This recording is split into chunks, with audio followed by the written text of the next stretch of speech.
a lot of these protective styles that we think are helping us, but in the long run, they're really harming us. Other nationalities wear extensions, other nationalities wear wigs. I am not disagreeing with that. However, we are the main ones that sew into this so heavily. That's something no one wants to talk about. We sew into these industries in such a massive way that we are making these people rich. What is this really doing for us? How is this improving us? Yeah, it may improve your self-esteem for the time being, but as soon as you take that weave out, as soon as you take that wig off, you're not confident within yourself. I'm big on learn how to find balance. If you still want to wear all this stuff, that is your prerogative. However, I want you to also love your natural state and love your natural hair. And a lot of times, a lot of Black women do not. Christ's love isn't like everybody else's love. It's not like the world's love. The world's love loves you when you do things right or when you do things with them. But as soon as you make a mistake, they take that love away. But what I've experienced with the love of Christ is that it loves first. It loves through wrongdoing. It loves when you shouldn't be loved anymore. It's unconditional. And that's the love that I believe is going to change the world and has changed me. Hey, what's up, y'all? It's Micaiah. I'm back and I'm black and I'm back and I'm black and I'm back and I'm black and I'm back and I'm black.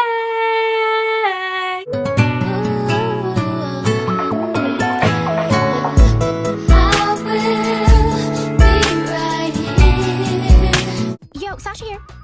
Excuse me? Supermodels do not fly business class. Now, I'm not gonna demand a private jet, but I think Jag could at least spring for first class.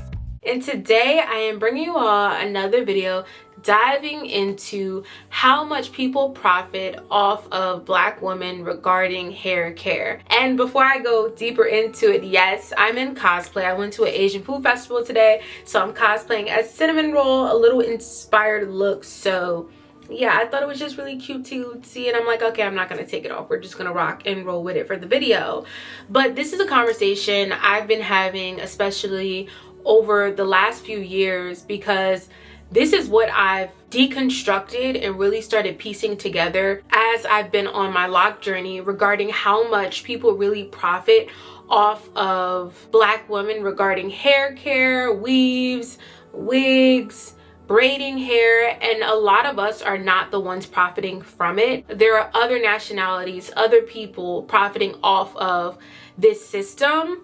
And even when you look back and you think of beauty supply stores, 9 times out of 10 they are not owned by Black women. They're owned by Asian Americans, or if you're outside of the country, they're owned by other Asian divisions. But there's also a reasoning for that. There's systematic issues that come into play. And I really loved how this woman opened this discussion up. So I'm gonna roll the video of what she laid out. I really want to talk about the economic factor of this natural hair conversation. Hi, my name is Jax, and I just wrote a Substack article called Protective Styles Aren't Protecting You. They're protecting a $10 billion industry built on Black women's self-hatred. They've socially engineered Black hair to be seen as a burden by Black people and then sold a solution to take care of that problem, and the solutions are also killing us and other women around the world. Black women spend, on average, an estimated $7.5 billion on hair care products every single year. This is 9 times more than any other ethnic group. We represent 11% of the beauty spending market, despite only being around 14% of the population. This means we are outpacing our demographic and how much we spend on hair care and beauty products. What somebody with zero context would infer from that statistic is that Black hair is inherently more difficult and more tough to deal with than anybody else's hair and requires a significant amount of money to deal with, which is not true. You and I know that's not true. So where's the gap coming from? Why do we spend so much? And when it comes to specifically hair extensions, we make up over 70% of global sales. 70% of global sales. 70% of the hair extensions sold in the world is being bought by Black women. And where are we getting this hair from, might I ask? Because everybody wants raw human hair bundles. They're sourcing this hair from women in Cambodia and China and India unethically, paying them pennies, and then selling it to us for upwards of $2,000, and we're purchasing it. There are forced labor hair camps in China. making women shave their hair, process hair, and sell it to us. So those TikTok live videos, those people selling hair too, you're in the comments like, oh, how much? There's a 12-year-old girl whose head is being shaved and paid 25 cents for her hair so we can come here and do baddie on Saturday in the club. It is an illicit trade market where federal enforcement agents are seizing hair at customs checkpoints because it's that bad. There is a lot of harm going on in the world right now where Black people are not the main perpetuators and not involved. But because of these statistics, over 70% of hair extensions in the world are purchased by Black women. We are complicit. We are complicit in slavery because we hate ourselves. And is the money that we're spending on these products going back into our communities? Let me save you the research. They're not. You know what they're doing for us instead? They're even killing us. They're killing us. In 2023, a study that was done found that 100% of the braiding hair tested contained at least one carcinogenic ingredient. Using chemical hair straighteners makes you twice as likely to develop cancer. Not only that, the ingredients used in chemical hair straighteners is lye, which is also used in drain cleaner. And the whole concept of protective styles, do you know that Black women are disproportionately affected by traction alopecia? 1 in 3 Black women have traction alopecia. And that's not because we are inherently predisposed to traction alopecia. That comes from specifically the protective styles that we convince ourselves in our head that we're doing to protect our hair when the receipts are showing that the hair is killing us, the actual style is killing us, and the hair that we're getting is killing other women. Do you see how at every stage the world is benefiting from us hating ourselves? They socially engineer us to hate ourselves. Okay, so then we buy the wigs. They profit off of that. The wigs ruin our hair. I didn't even mention. Oh my gosh, it just never stops. Coily natural hair products are on average more expensive than straight hair products. So when you damage your hair and you try to go purchase the products to fix the hair, check them, they got you. Now they're pricing our products higher because they know that we'll go and buy it. But they... Hey. And I'm not saying that every single woman that wears half wigs or extensions or protective styles hates themselves, because I do those things. What I'm asking you to consider is the ratio. The ratio in which you wear your hair and who benefits from you not wearing your hair. Because the research shows that we don't. Not health-wise, not psychological-wise, not economically. That's what I want Black women to sit with. Not whether or not your choice to wear your hair is valid. I mean, it's your body, it's valid. But whether or not the discomfort that rises in you to cover it was your choice. Because if your choice was socially engineered to be your preference, then was it really ever your preference? My Substack article is posted on my page, and the link to subscribe to my Substack is in my bio. But I just want to unpack this and really dive into it, because I think it's something important for us to peel back that onion and step outside of our comfort zone to really have this conversation. Because I think sometimes when we have the natural hair care, loving and embracing your natural hair conversation, people tend to get really defensive, which for me, this is not meant for us to be defensive. This is meant for us to open our eyes and really see this is a programmed thing to make us hate our natural hair, to make us spend all this money in other directions, so we run away from really appreciating our natural state and the way the Lord made us. This has been something that's really been pushed in front of us. This propaganda has been in front of our face since such a young age, and honestly for a very long time, and it's a thing that's been passed down from generation to generation. And as we can see, it's at an all-time high, and it just begins to be unhealthy. So I pose this question: how can we say we really love our hair, or we really appreciate it, when 9 times out of 10 throughout the year we don't wear it?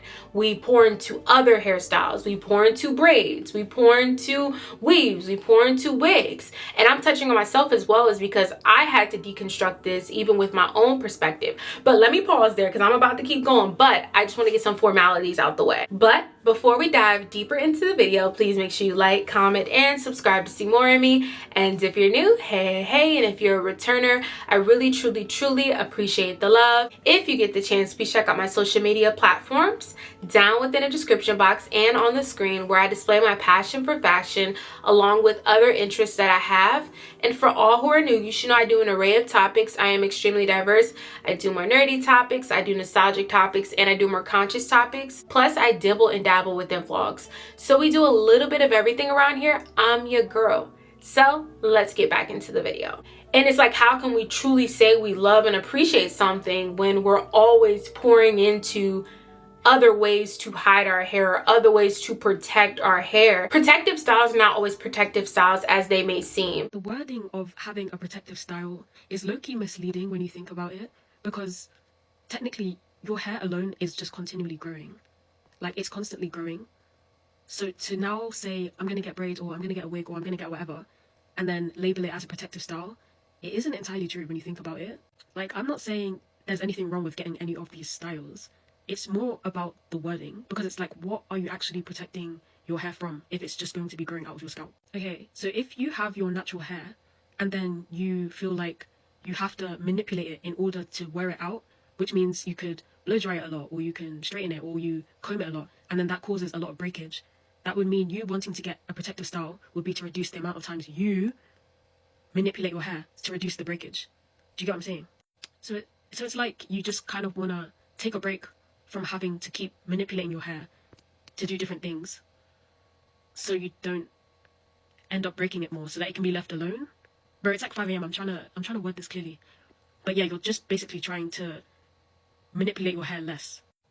But I'm gonna use braids as an example, like braids with extensions. Like, we would label that as a protective style because you're no longer manipulating your hair. But then, how do I word this? Like, the extensions that we use to protect our hair, they are made with a lot of like synthetic chemicals. So you're putting these chemicals with your hair, and that can have all types of reactions, whether it's like irritating, like there's already been research in synthetic braids. So then it's kind of like, how can that be classed as a protective style? Like, looking at it from that viewpoint, look, guys, don't jump me. I'm just saying, like, technically that's not protecting your hair. And then a lot of people who do get braids, they neglect their hair. So they don't wash their hair anymore. They don't clean their scalp anymore. Like, there's no protection going on, if you get what I mean. Like, there are ways to counter this. Like, I've heard some people clean the extensions before they buy them, but I know most people just go shop, buy extensions, and go to the braider. And then on like another topic with the braider, a lot of hair stylists, people who do hair, they don't care about the health of your hair. So like, they will be rough with your hair before it even gets braided. So you can have your hair and your goal is to maintain more length, and then you go to a hairdresser and they're rough with your hair and they're blow drying it here and there and they're just pulling and tugging it. So that means your hair has suffered before you get the quote unquote protective style. Do you get what I'm trying to say? Like, I'm not attacking anything. Like, I'm just thinking, like, I'm someone that used to get braids before I got locks. I got braids all my life. But I'm just thinking of it like at a different angle. Like, I think it should just be called a hairstyle. I don't feel like it's a protective style. I think it's just a hairstyle. As I said before, your hair grows regardless. Like, using myself as an example, I've got my hair in locks now, and I've done a big chop before, and I've watched my hair just grow consistently. It never stops growing. Whether it's winter, whether it's summer, the hair keeps growing. Like, it doesn't stop growing. So it's kind of like, to throw around the term protective style because it's winter, so I need to protect my hair. Your hair's going to grow regardless. It's about like what you're doing to keep your hair hydrated so it stays moisturized. Do you get what I mean? Like, I'm not saying any of these styles are terrible and we should never do them and da-da-da, but I just feel like we should just call them styles. Like, different ways that we creatively express through our hair. Just styles. I feel like we should leave the protective out of it. Braids are not protective. It's an installation style. So you're installing braids in your hair, and it's a high tension installation style. It's not a protective style. So what is a protective style? A protective style would be if you took your hair and you twisted it or you braided it. Exactly. That would be a protective style because your hair is tucked away. You're not putting the weight of additional hair. I was just telling a lady at Essence Fest, she had the braids in, and I was like, putting those braids in, they were long, like, to her waist. It's like weights on your follicle. Just think of putting little half a pound weights on those follicles. Would you want that on your follicle? Even with me, I realized with my locks, my hair has grown faster is because I'm not putting so much tension on it. I'm not doing the most. I think minimal is really what's best a lot of times for our hair. Doing the bare minimum and really just treating it and not putting all these chemicals and all these extra stuff on your hair, I think really goes a long way. Like, I just oil my hair with olive oil. My sister's my loctician, so when she does my retwist, of course she'll put whatever she puts on it for that, but I just do rose water.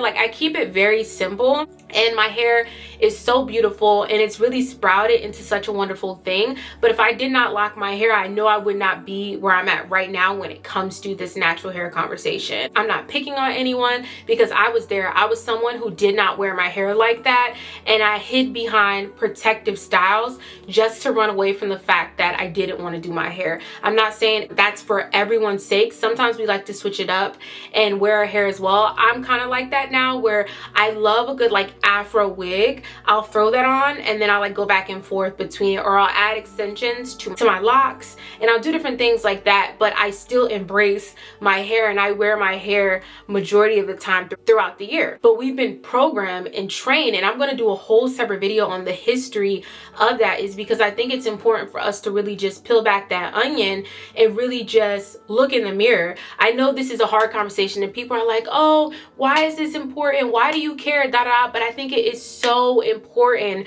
We're deconstructing a lot of these things, because even a lot of women in my family, they mainly cover up their hair. A lot of Black women have all different kinds of issues because of us always putting so much tension on our hair, alopecia, and all this different kind of stuff. That's why we run into a lot of these issues. There's a lot of even medical issues that arise with us wearing other people's hair. Really think about it. We're wearing other people's hair, and this conversation is uncomfortable, but I think we need to have those uncomfortable conversations. And I think people are like, just let people do what they want to do. Let people do what they want to do. Yes, you can do what you want to do, but that's not going to shut me up from having this conversation. And these people make so much money off of us. Let's just keep it a buck. They make so much money off of us. And a lot of these are not Black owned. I'm not saying there aren't Black owned brands. I'm not saying that there aren't Black owned different products, so on and so forth. However, if we look even with the long standing, and for a lot of Black businesses, a lot of people are not sewing into those businesses. The majority of the businesses that they are sewing into are not Black owned. Let's just keep it a buck.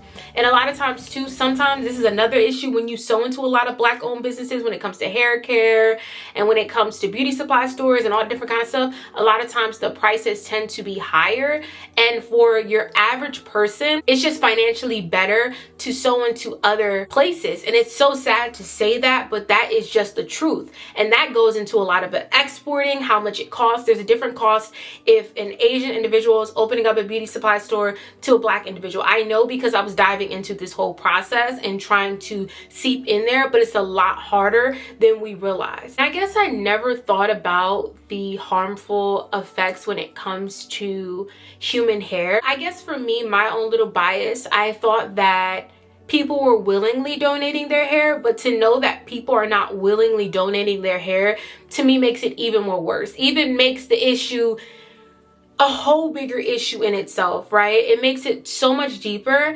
And for me, I believe there's a lot of spiritual implications for wearing human hair a lot of times as well. That's why I try to stay away from human hair, because think about it. You don't know what was going on in that individual's mind. You don't know the different issues that people have, and you're literally putting someone else's hair on your head. Really think about it. It's really a twisted concept that we've normalized when it comes to wearing other people's hair, but it really is such a twisted thing when you really peel back that onion. And we spend all of this money. Think about all the different ways you could be using this money rather than paying to get it installed, paying to get a weave, paying to get all this. Think about it. Really think about it. I know when you even have your natural hair, when you want different treatments and different things like that for your natural hair, you go out, you get it treated. That's separate. But think about the different processes that you're going through when it comes to getting your hair done. This even goes into getting your nails done. And that's why I'm like, I wear my natural nails. Like, I just don't have time to be sewing into all this different kind of stuff. And I can be putting my money in other different directions. But think about it.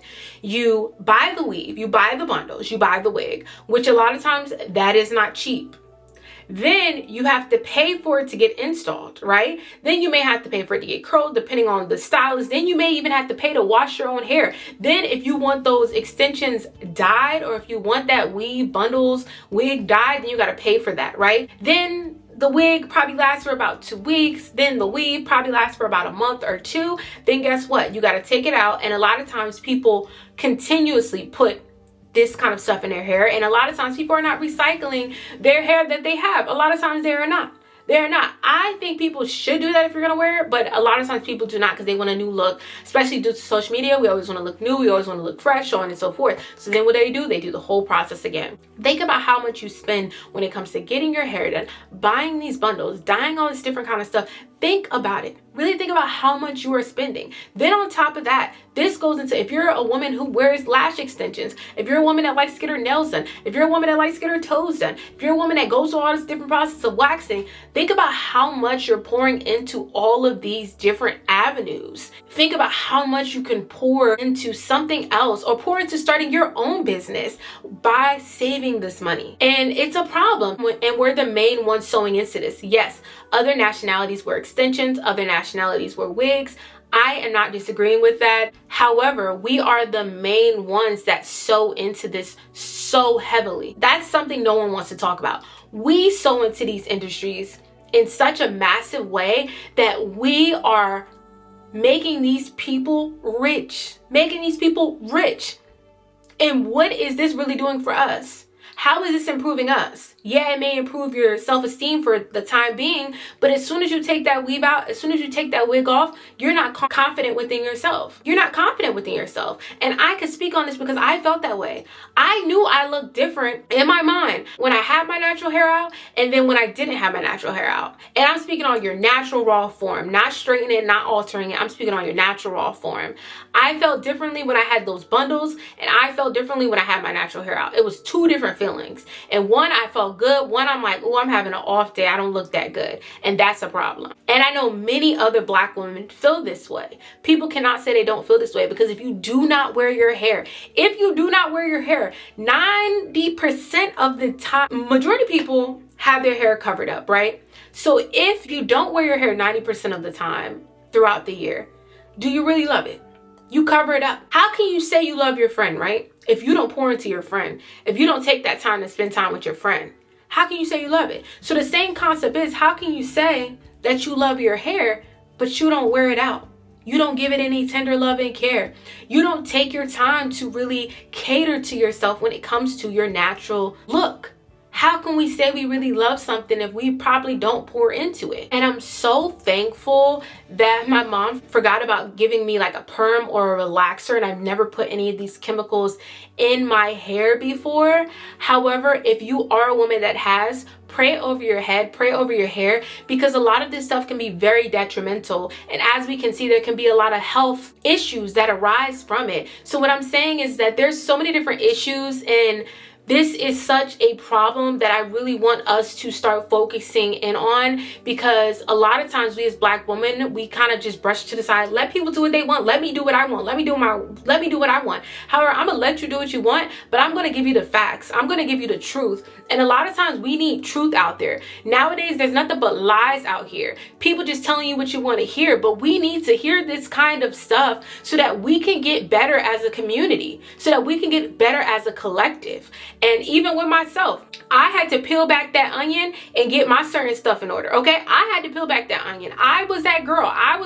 That always wore weave, extensions, wigs all the time. And I'm not saying if you wear these occasionally, it's a problem. That's your personal choice. However, I think we really need to pour into our natural state more and pour into the hair that the Lord has given us, not shy away from it. Once we learn how to manage and cater to our hair and love the way the Lord has made us, we can be dynamic. I feel differently. I know I look better in my natural state than having all this extra additives. I know I do. And I'm so happy that I'm able to rest in how I look. And it took me a minute to get here, but we got here. And I know the same can happen for you. And I've seen so many women in my family dealing with alopecia, dealing with all these different kind of stuff. This is not a coincidence why this tends to be a pattern. We have to take care of our hair. We have to love our hair more. And I'm not saying that people don't have different issues as to why they need to cover up their hair. I'm not saying that. However, it's from our youth when we put so much tension and products and cover it up and all of this stuff and gunk on our hair is why we tend to have a lot of defects when we're older. I'll say this, that I grew up watching my mom wear her hair. I'll say that I grew up watching my mom wear her hair. My mom has always embraced her hair. She dibbled and dabbled within weaves as well. She embraced her hair. But when she started having hair problems, that's when she started embracing more of fully on weaves, fully on wigs. But she developed those hair problems due to the braids, the twists, a lot of these protective styles that we think are helping us, but in the long run, they're really harming us. Even my Nana, she was wearing her bang and then she would wear a ponytail. The ponytails were pulling out her hair. So that's what I'm trying to explain. A lot of these styles we think are so protective, are helping our hair. It's not. So we really, really need to peel back this onion and really refocus as a community. And I'm big on learn how to find balance. If you still want to wear all this stuff, that is your prerogative. However, I want you to also love your natural state and love your natural hair. And a lot of times, a lot of Black women do not. A lot of times we don't, because if we did, we would wear it out more. Not just wear it out for 2 days, not just wear it out for 4 days out of the year, not just wear it out in between the next week when I'm about to get a new style. Actually really taking care of it, actually really catering to it, actually really looking in the mirror and really loving how you look just as you are. So I thank you all for watching. Please make sure you like, comment, and subscribe if you enjoyed. Please leave your thoughts and perspectives on the matter. I am open to all perspectives, but as I always state, let's be respectful down within the comment section.